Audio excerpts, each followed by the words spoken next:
அன்பார்ந்த எனதருமை யூடியூப் நேயர்களுக்கு வணக்கம்.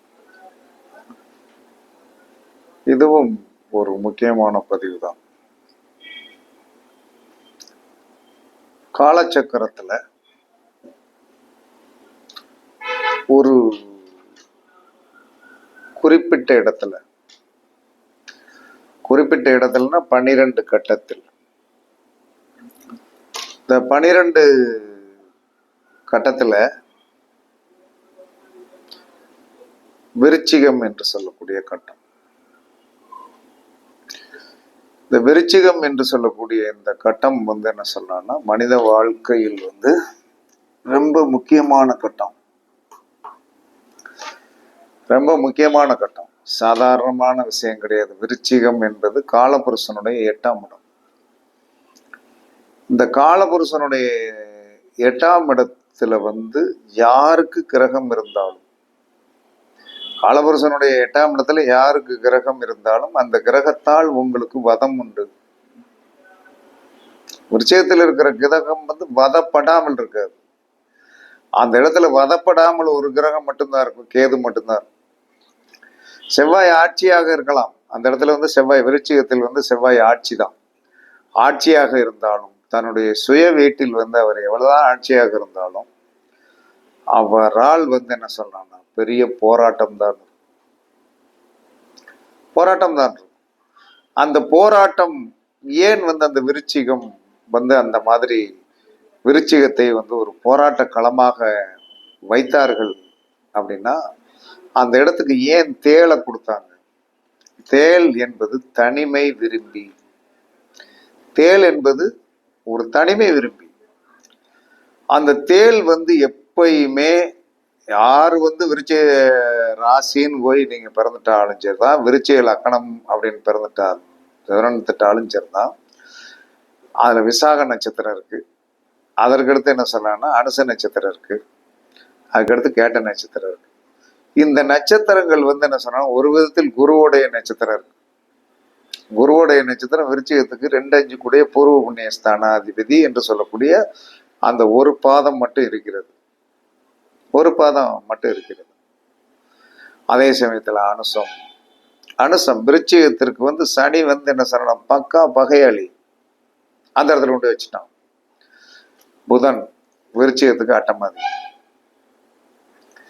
காலபுருஷனுடைய 11 கூடைய பாதகாதிபதியும் 10 கூடைய கர்மாதிபதி என்று சொல்லக்கூடிய சனி வீடு, 10 கூடைய சனி வீடு இப்ப மகரமோ கும்பமோ ஆகிய அந்த 2 வீட்டுகளுக்கு அதிபதி ஆகிய சனி அங்க போய் உட்கார்ந்துட்டான். சனி அந்த இடத்துல உட்கார்ந்துட்டான். அதனால என்ன விருச்சிகம் என்று சொன்னாலே போராட்டம், நிம்மதி இல்லாத தன்மைகளில் தான் இருக்கும். போராட்டம் என்று தன்மைகள் தான்.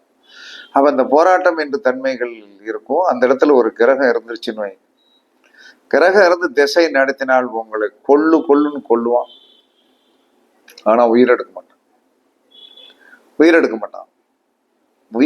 மாட்டான். ஆனால் ஏன்னா காலபுருஷனுடைய 8ஆம் இடம் என்று சொல்லக்கூடிய அந்த இடம் ஒரு மனிதனுக்கு என்ன சொன்னா ஆயுள் ஸ்தானம். காலபுருஷனுக்கு ஆயுள் ஸ்தானம். அப்ப 8ஆம் இடம் என்று சொல்லக்கூடியது ஒரு விதத்தில் மர்மஸ்தானம்.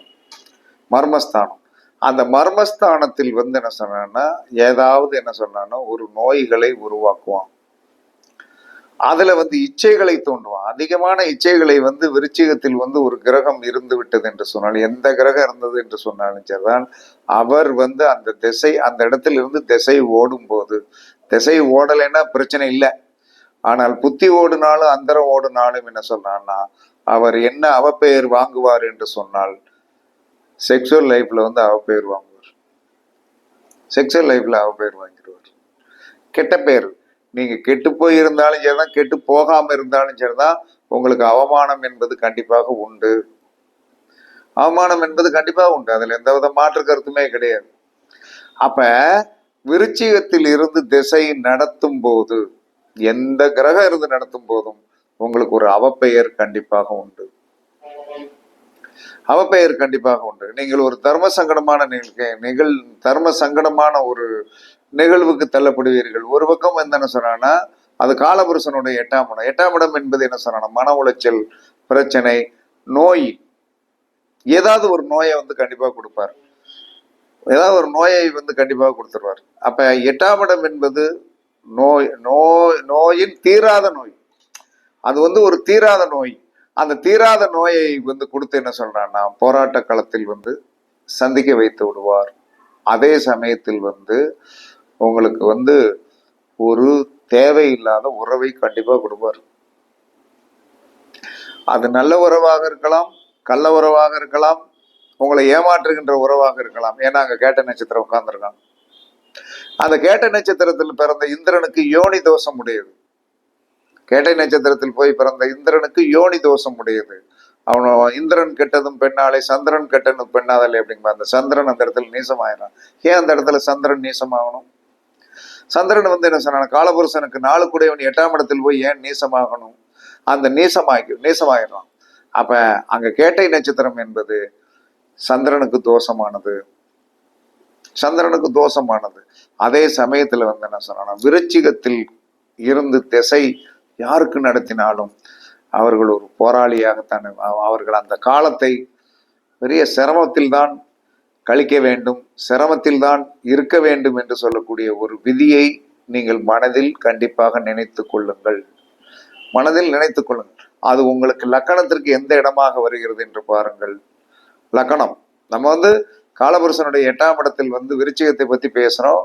அத ஜாதகத்துல இருந்து என்ன சொல்லிருக்கான்? துரதிஷ்ட ஸ்தானம் என்று சொல்லியிருக்கான். துரதிஷ்ட ஸ்தானம் அப்படின்னு சொல்லியிருக்கான்.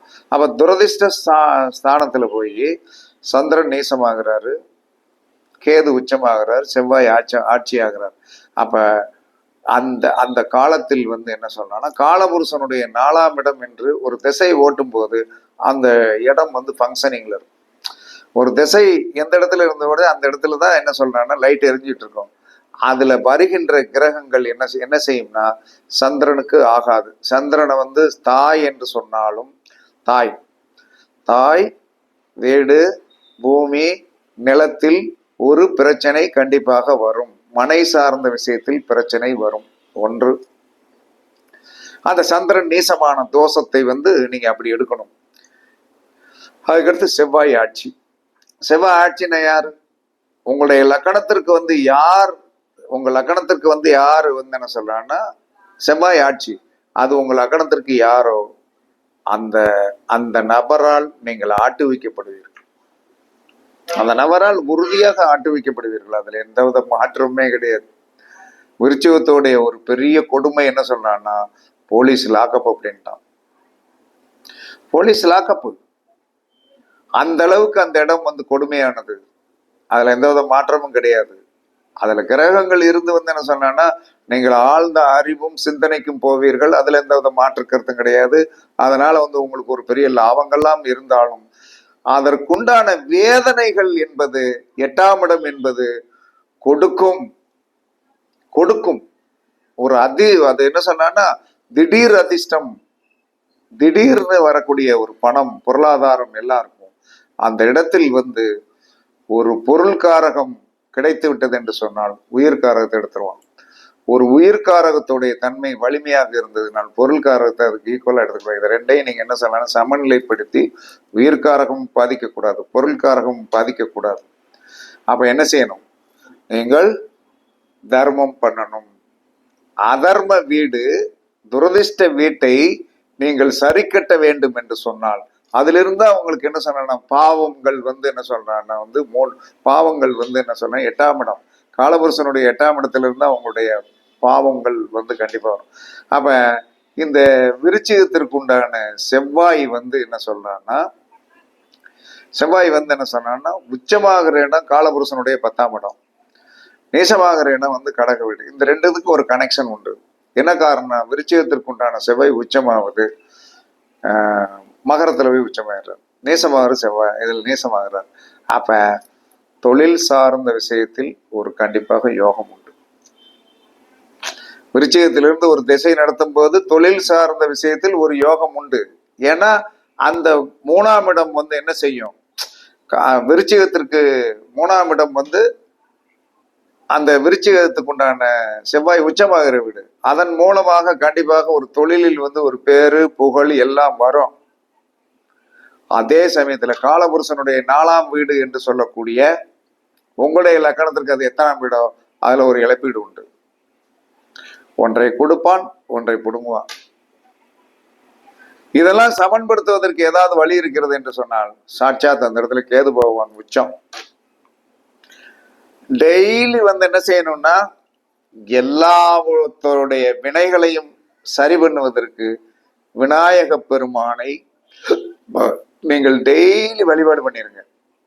விருச்சிகத்தில் இருந்து திசை நடத்தும் போது விநாயக பெருமான் கோயில போய் வந்து என்ன சொல்றாங்கன்னா ஏதாவது ஒரு 20 ரூபாய்க்கு அரளி மாலை வாங்கி போட்டு ஒரு பன்னீர் பாட்டில் வாங்கி ஊத்தி அங்க அங்க பூஜை பண்ணிட்டு இருக்கிற பூசாரிக்கு 10 ரூபாய் கொடுத்து இந்த கர்மாவை நீங்கள் அழிங்க.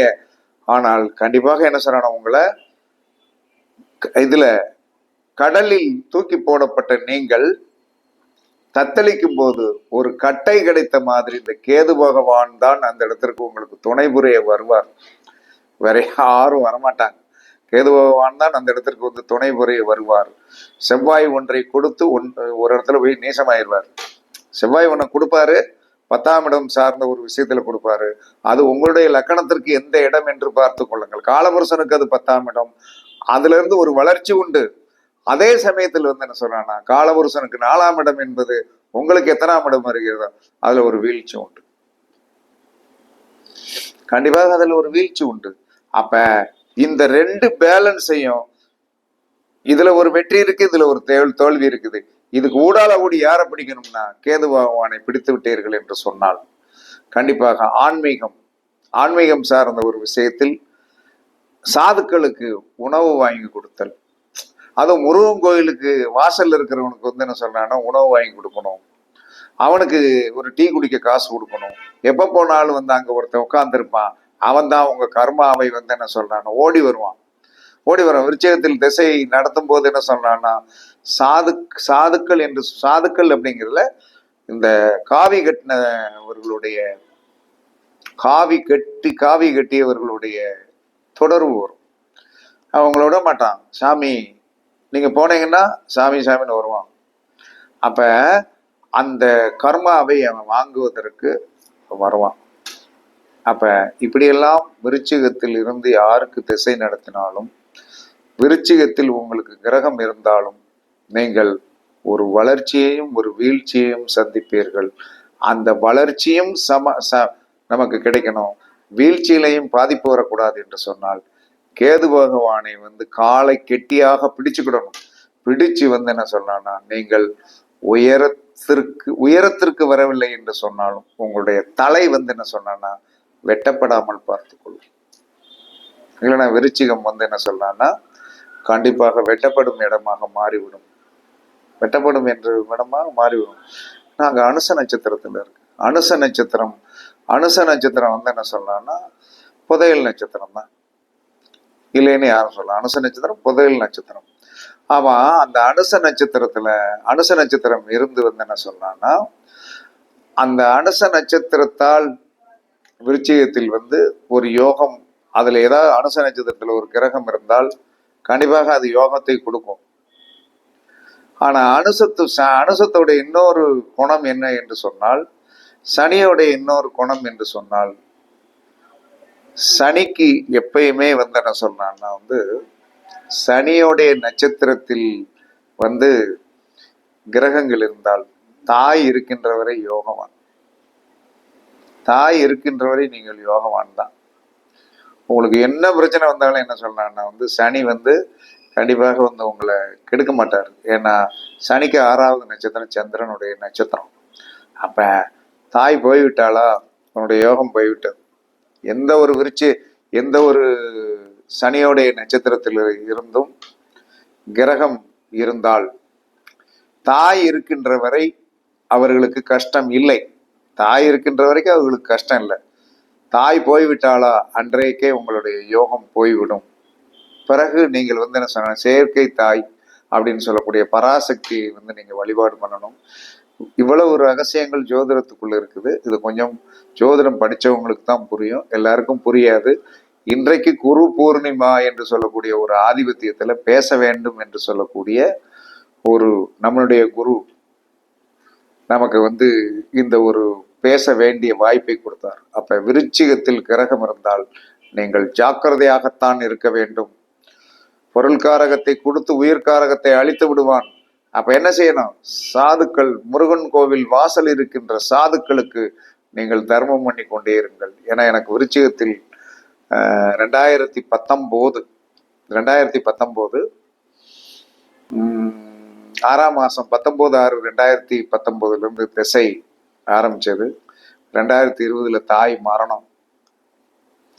அந்த விருச்சிகத்திலிருந்து திசை ஆரம்பித்ததுல இருந்து எனக்கு என்ன சொன்னா, பொருளாதார வளர்ச்சி. எப்படின்னா பொருளாதார வளர்ச்சின்னா அங்க 2 கூடையவர் என்று சொல்லக்கூடிய அந்த கிரகம் ஆகிய செவ்வாய் காலபுருஷனுடைய 10ஆம் இடத்துல போய் உச்சம். அது எனக்கு 4ஆம் இடம். வளர்ச்சி அதுல எல்லாம் ஒன்றும் பிரச்சனை இல்லை கிடையாது. அது வளர்ச்சி 4ஆம் இடத்துல அது உச்சமாகிறதுனால வளர்ச்சி போக்குவரத்து எல்லாம் கொடுத்தது. அதே சமயத்துல எந்த இடத்துல போய் நீசமானதோ தாயை எடுத்து கொண்டு விட்டது. தாய் எடுத்துருச்சு. அது வயசு 80 ஆயிடுச்சு, எடுத்துருச்சு அப்படின்னாலும் அந்த தாய் இல்லாத தாய் வழி உறவுகளில் இருக்கின்ற அத்தனை விதமான சொந்தங்களையும் கட் பண்ணி விட்டுரும். தாய் வழி உறவுகளில் இருக்கிற சொந்தங்கள் அத்தனையும் கட் பண்ணி விட்டுரும். கட் பண்ணி விட்டுட்டு என்ன சொன்னானா, தனி மனிதனாக விருச்சிகத்தில் இருக்கின்ற தேள் மாதிரி நம்மளை பார்த்து நிறைய பேர் பயப்படுவாங்க. பயந்து என்ன செய்ய, நம்ம சந்தோஷமா இருக்கணும்ல. அப்ப விருச்சிகத்திலிருந்து திசை நடத்தும் போது தர்மம் பண்ணணும். கேதுவோடைய ஆதிபத்தியத்துக்கு போயிடணும். முருகன் கோயிலுக்கு டெய்லி போயிடும். நான் போயிடுவேன் முருகன் கோயிலுக்கு, டெய்லி போயிடுவேன். போய் அந்த முருகன் கோயில் வாசல்ல ஒரு 5 ஆண்டுகளாக 2020 நான் கொரோனா பீரியட்ல இருந்து இந்த தர்மங்கள் அப்படிங்க சாப்பாடு வாங்கி கொடுக்கறதெல்லாம் பண்ணினேன். பண்ணும்போது ஒரே ஒரு ராஜலிங்கம் என்று சொல்லக்கூடிய அந்த சாது எப்பதான் நான் அந்த வாசல் தான் வாங்கிக்கும் போது ஓடியாந்து சார்னு ஓடியாரு. கர்மா என்ன செஞ்சிச்சு? தற்போது 1 மாசத்துக்கு முன்னாடி இறந்து போயிட்டார். கர்மாவை வாங்கி சாப்பிடுகின்றவங்க இறந்து போயிடுவோம். நம்ம மானசீகமா பண்ணும்போது இறைவன் என்ன சொன்னான்னா, சாதுக்களின் ரூபத்தில் நமக்கு வருகின்ற அந்த கர்மாவை தடுத்து அவனை இறக்க வச்சிட்டான். இத்தனைக்கு வயசாளி கிடையாது, ஆனா அவன் பொண்டாட்டி உட்காந்துருக்கிறான். அதே இடத்துல அவன் பொண்டாட்டி உட்காந்துருக்கிறாப்புல. இப்ப என்ன ஐயா ஐயான்னு ஓடியாருவான். ஓடியா இருந்தாலும் ஒரு பொட்டலம் ஜோரை கொடுத்துருந்துச்சு 10 ரூபாய் கொடுத்துறது. வேற வழி. நம்ம தர்மம் தான் பண்றோம். ஆனால் அந்த கேதுவோடைய ஆதிபத்தியம் அந்த விருச்சிகத்தில் இருக்கின்ற கிரகம். ஏன்னா விருச்சிகம் என்பது ஆம்புலன்ஸ். விருச்சிகம் என்பது காலபுருஷனுடைய ஆம்புலன்ஸ் எப்படி இருக்கும்?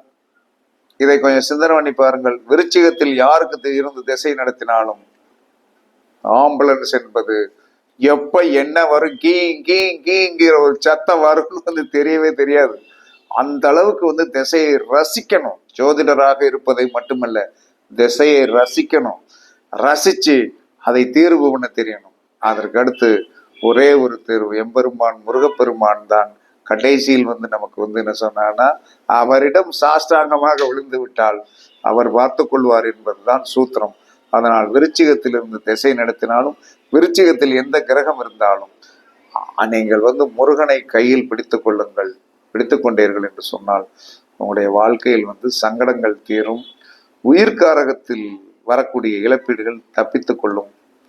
பெரிய மரண அடி விழுந்தாலும் நீங்கள் கடைசியில தப்பிச்சு என்ன சொன்னா, முருகப்பெருமானுடைய பாதாரத்தை அண்டினீர்கள் என்று சொன்னால் வெற்றி பெறுவீர்கள் என்று கூறி திரும்ப படிங்க. கண்டிப்பாக உங்களுக்கும் புரியும் என்று கூறி உங்களிடமிருந்து விடைபெறுவது சிப்பிப்பாறை ஜோதிடர் சாதி ராகவன் ஜெயபாலாஜி.